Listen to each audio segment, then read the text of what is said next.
right, so we've been talking about dominant versus recessive so far, but it's not as straightforward as simple dominant and recessive. As we were talking a little bit about yesterday in our lab that we were doing, sometimes it can get a little bit more complicated, and that's what we're going to focus on today.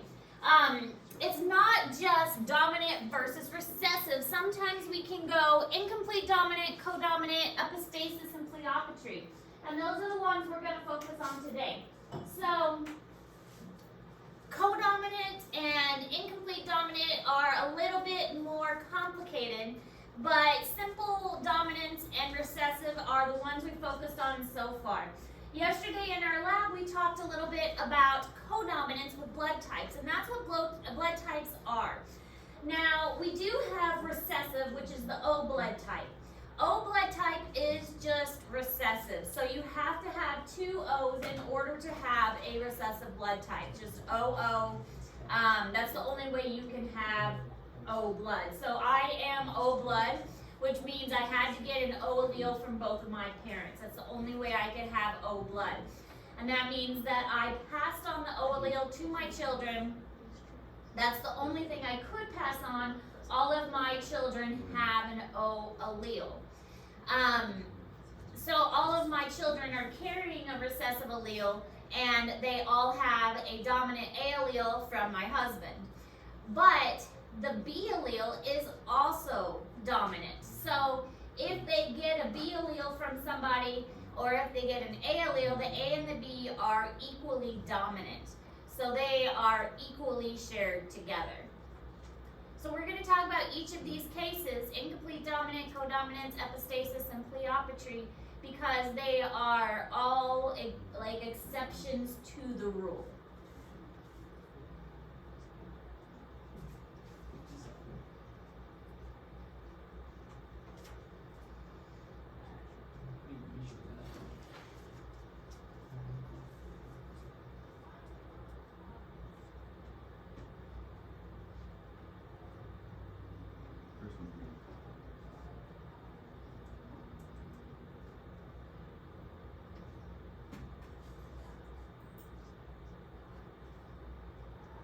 Oh, and also you can see the other classes added their stats to the board, in case you're curious what a larger sample size looks like for characteristics of traits. All this paper, do we have to do orders and stuff? You can just use the examples on the board. We don't have to do PTC taster, but all the other traits are up there.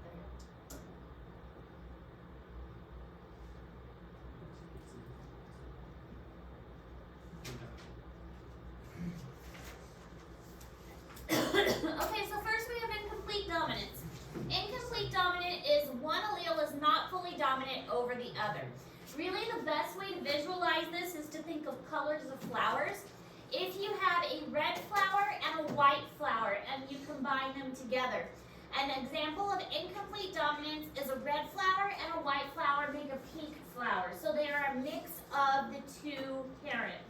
They're not completely dominant over the other. So they get like a mix of the two. So incomplete dominance would be a red and a white flower make a pink flower. So it's a combination of the two parents. So that would be incomplete dominance. Red and white make pink.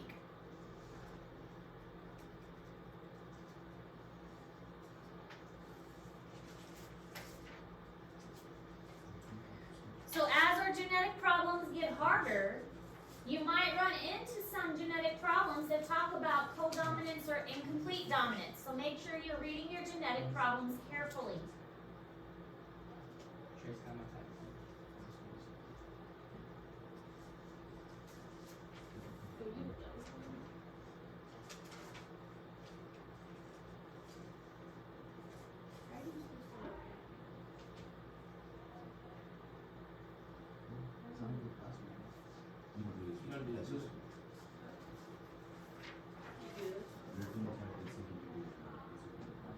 Like, pull your hair out.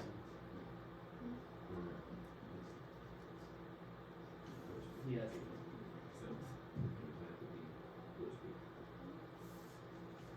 All right, so here's an example of incomplete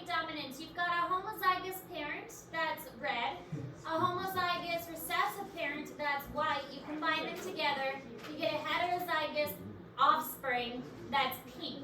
So this is an incomplete dominant example. So this is just showing this written in words. So the same example that we looked at on the other slide that was in a picture, now we're looking at it in words instead. All right, codominance is next. Codominance is when you have two alleles that are equally expressed. If you go back to our flower example, you've got a red flower and a white flower. Instead of making pink, they would be like a red and a white spotted flower. So the red and the white are equally expressed. So if you have a red flower and a white flower, instead of making it be pink, it would be red and white spotted because the red and the white are expressed equally. And a great example in real life is the ABO blood types. So if you have a person that has A blood and they have an offspring with a person that has B blood, you could get somebody that has AB blood. So if we were to do a Punnett square of how this might look,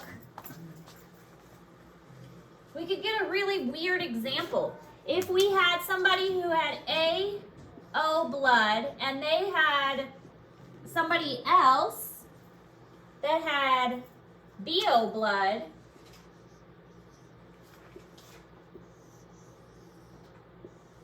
and we crossed them like this, we could get all kinds of combinations. A parent of BO blood and AO blood, they could have an AB child, an AO child, a BO child, and an OO child. So they could end up with 4 children all with different blood types. It's kind of weird to think about it like that. They could have one parent have A blood, one parent have B blood, but all 4 of their children could have different blood types. So it's kind of weird to think that each one of their children could end up with a different blood type.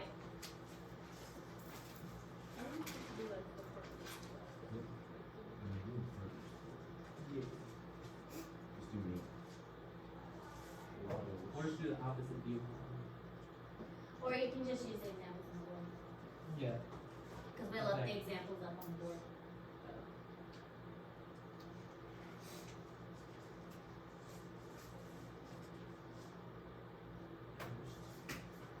Do you have a little people?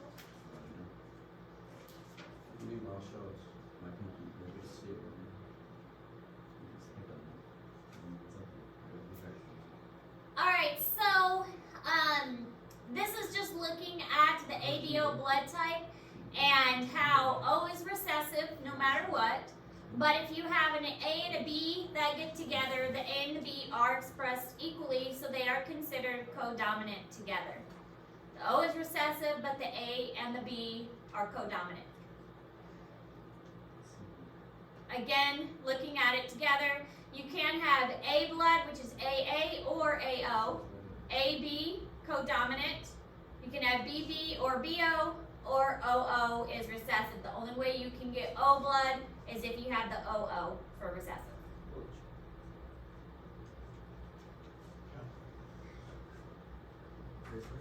All right, then you have something called epistasis. Epistasis is a trait which is influenced by the product of multiple genes. So basically, it is one trait that is determined by multiple genes. So this is a little bit confusing to wrap your head around, but a good way to think of it is fur color in dogs. So labs, specifically lab dogs, you can have a yellow lab, a black lab, or a chocolate lab. So if the lab has a big B, then that specifies for black fur. If it is recessive, then it has brown fur if it is a little b. But then there's also some different alleles, like if it's got a big E, then it can have a different color fur than if it has a little e. And then there's a chart that's on the next slide that's going to help make this make a little more sense. So when we look at the chart on the next slide, it'll make a little more sense. The epistasis is one trait, such as fur color, is determined by multiple genes. So many different factors play into this one trait being expressed.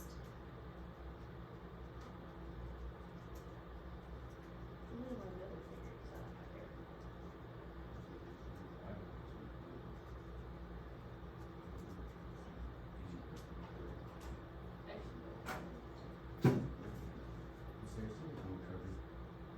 A Chromebook? Yes, Mine's on I green. think so. As long as people gave it back to me. Yes. I'm trying to get me. Yeah. Yeah. Are you good?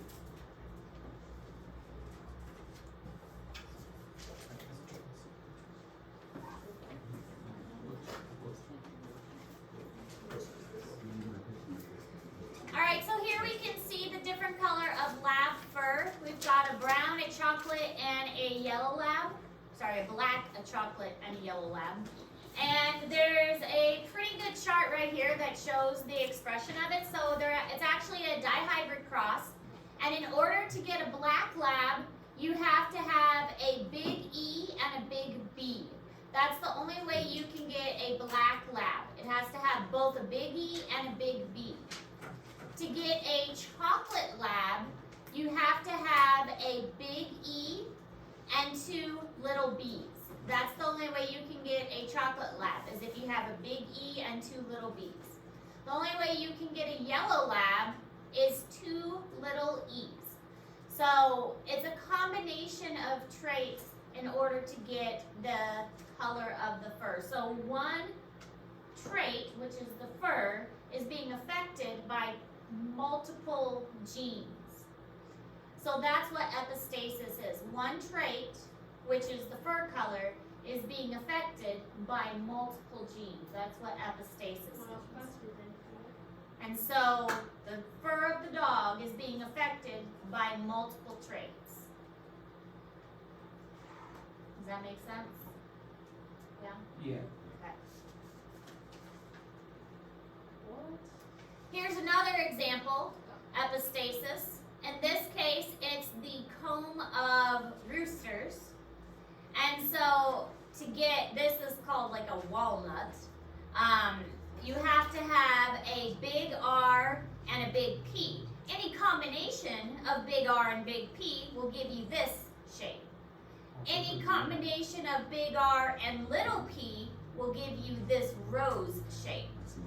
Any combination of little r and big P will give you this P shape. And any combination of little r and little p will give you this shape. So you're going to have kind of a weird ratio, but again, it's a epistasis where you have one trait, which is the comb, being affected by multiple alleles.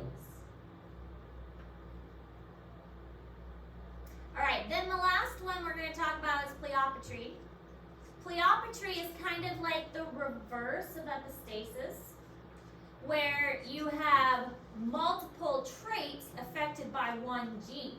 So this time you got one gene, but it's affecting multiple traits. This one gene is changing multiple things within that individual. So one gene is changing multiple things. And sickle cell anemia is an example, cystic fibrosis, and also something called Marfan syndrome. We're going to use Marfan syndrome as an example to talk about pleiopatry.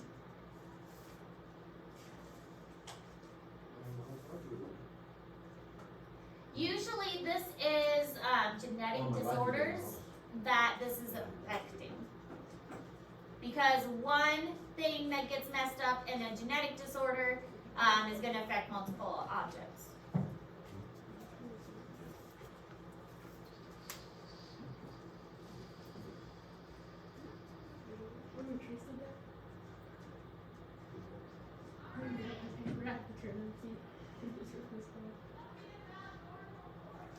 Oh, and then coach me. Are you kidding me? No, he didn't even matter. I'd say he was He pretty doesn't bad. know all idea. I mean, that's probably the maddest I've ever seen Coach Whitmer. That was so funny. All because Trace thought I he was thought being he told me smart. too. I swear. He asked me. I honestly thought he was joking. He asked me if I was in on it. And I was like, Trace should have been like, AG told me that. yeah.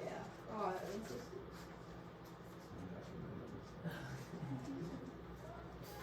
You get me out of the Straight Trace. deep into that hole, I could. And then you just went and chilled in the office. Sure, man. I got it. I always hit them once. Yes, he can be in uniform. Fisher Cook. Yes. No, he didn't. Okay, so with Marfan syndrome, what it is it affects the connective tissue of the body. So it is one gene that affects connective tissue. The problem is that connective tissue is found throughout the body. In anatomy, we learned that connective tissue affects the blood and the bones and the, it's found in the, the blood vessels and things like that. So because it is found in so many parts of the body, it affects like your entire body. So even though it just affects like connective tissue, it affects all parts, like the joints of the body. It causes flat feet, a curved spine, heart sounds, it affects the face and the ability to move. It makes you tall and slender. It causes like your blood vessels to not be as flexible. So it causes a lot of issues, even though it is just one gene that has mutated. So that's what pleiopatry is. One gene has mutated, but it's caused all of these different effects.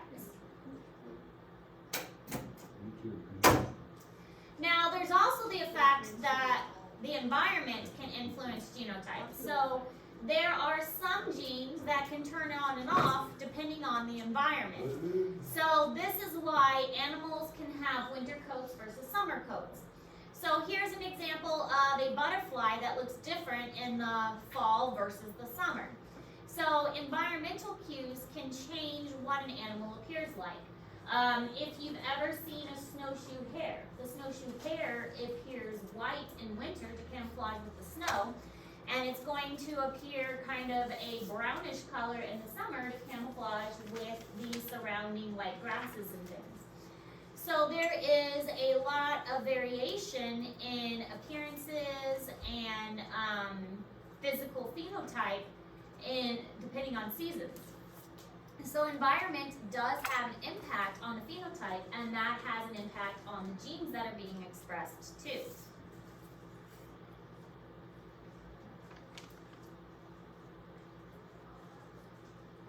So genes can be turned off and on.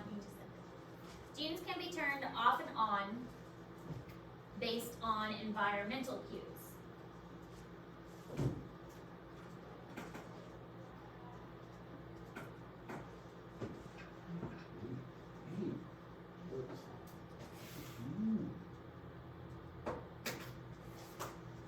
Let me get off camera. What? Over there kissing. What? Serious, you hear that? Miles said he wants to kiss me. It's not in my room. I vote. Go in the closet. Yeah, I left the closet. Ah, What hallway? what were people doing in the closet? Me and Bryce were in the filming. Oh, and not. Can I go film my water? You got one day in this Yeah, day, that's probably kissing me. Who? No, it was the other way around, bud. No, it was you kissing him. No, yeah, you right. So nature versus nurture is something that is constantly brought up. How does the environment affect individuals? And there is a lot of debate that goes into this, and what has eventually been determined is that both play a very substantial role in how an organism develops. Yes, your genetic makeup does play a part in how you grow, but also your environment plays a role in it.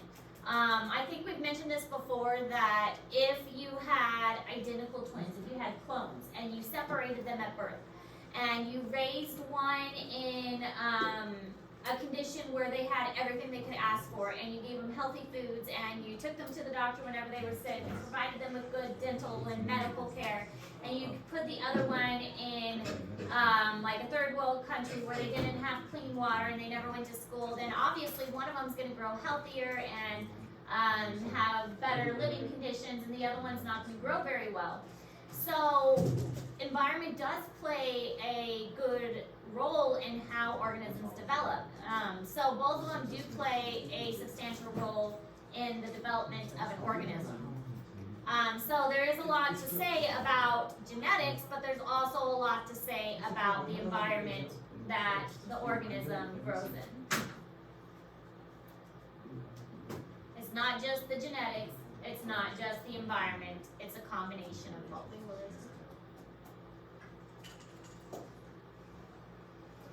Just chilling. If you ready for the opinion.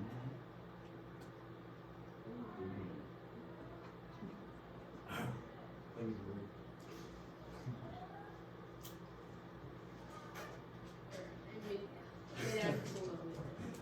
No. I'm sorry. Are you really here? He's not good. Second. That's what people get.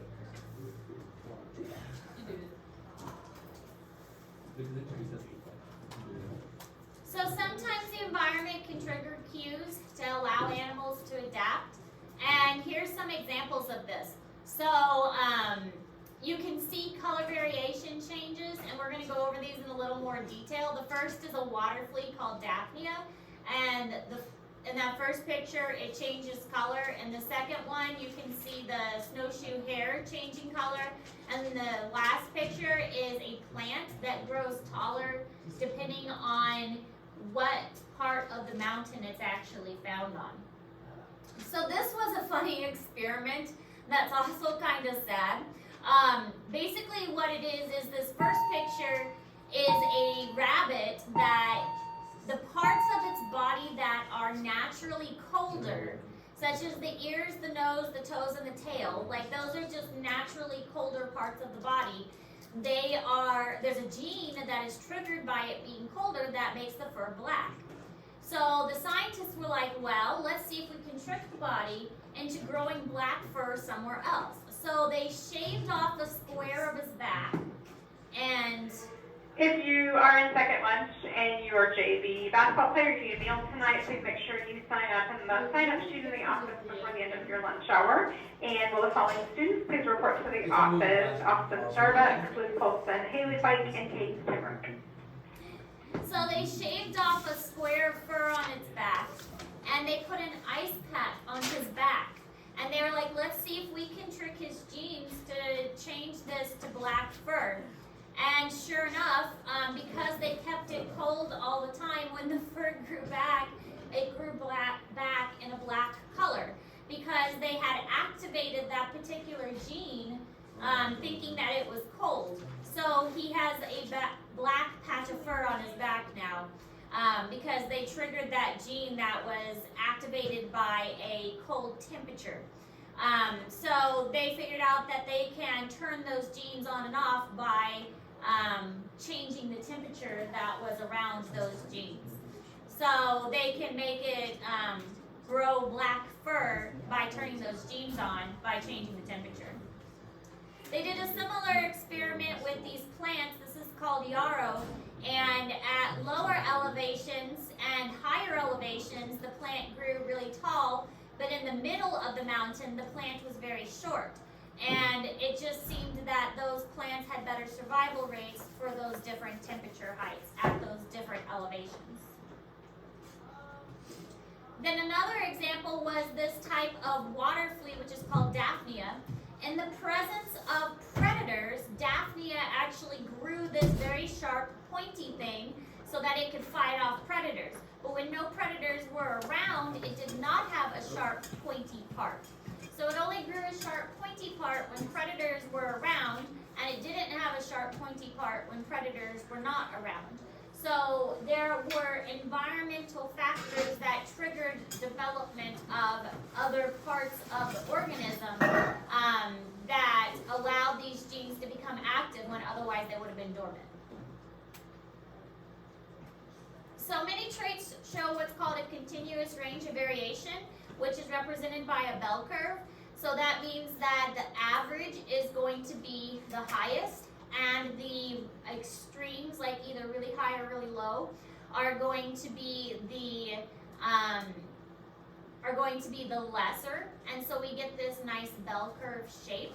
And when we have this continuous range of variation, that means that there is going to be a lot around the middle and then less around the extremes. So this is normal patterns of distribution that we're going to see a lot when there's just a lot of variation.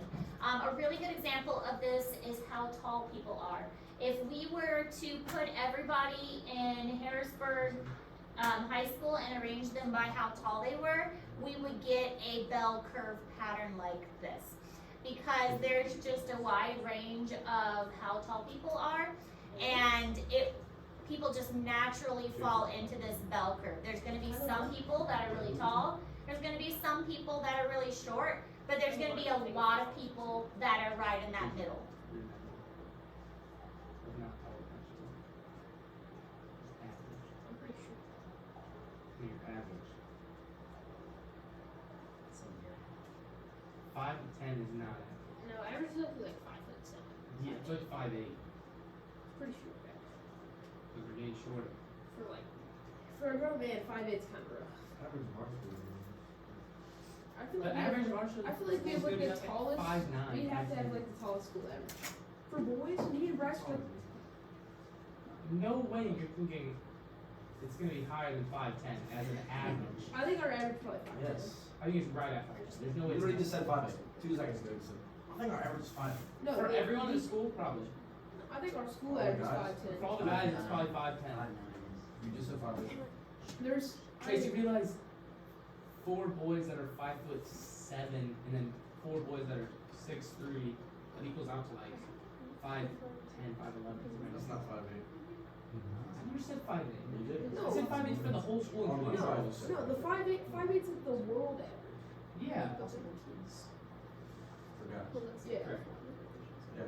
World average. You said 5'8". So the more genes and environmental factors that influence a trait, the more continuous variation there is, and the more likely you're going to see this bell curve. The bell curve is just nature's way of creating this continuous variation. You see this a lot in math, you see this a lot in nature. That bell curve is what you're going to find most often in terms of it is the most common appearance of things. You're going to find most things in that average and few outliers.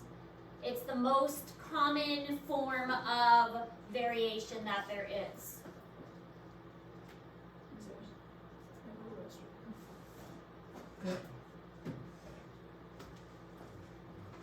Did you read too many pages? Yes. 24. Let me make it even. Oh, what, in my class? Yeah. Oh, that's not enough. We need more. More? More! I'm not working you hard enough.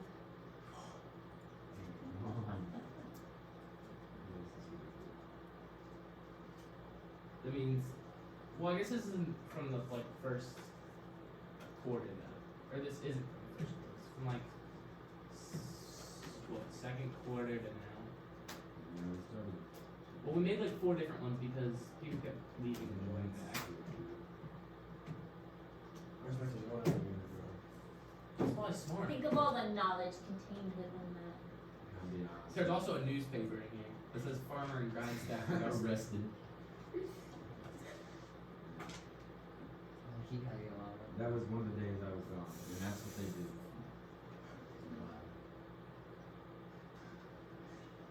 You should draw a picture.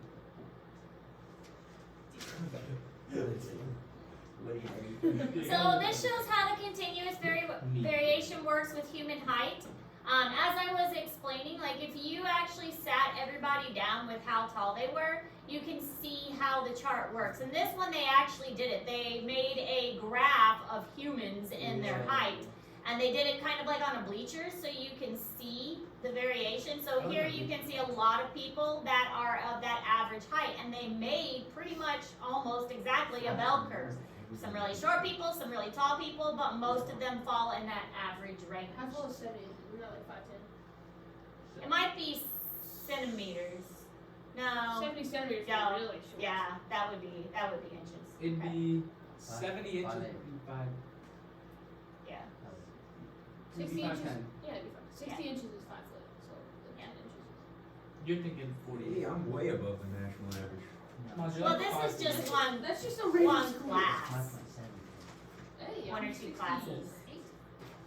All right, faces of dog length is another one. They could have a short face or a longer face. Okay. All right, so that's all we're covering today. I am going to give you your second set of genetic questions right now. Let's go. I'm saying that genetic questions 1 and the genetics lab are due on Friday, and genetic questions 2 is due next week. So right now that's what I'm going with.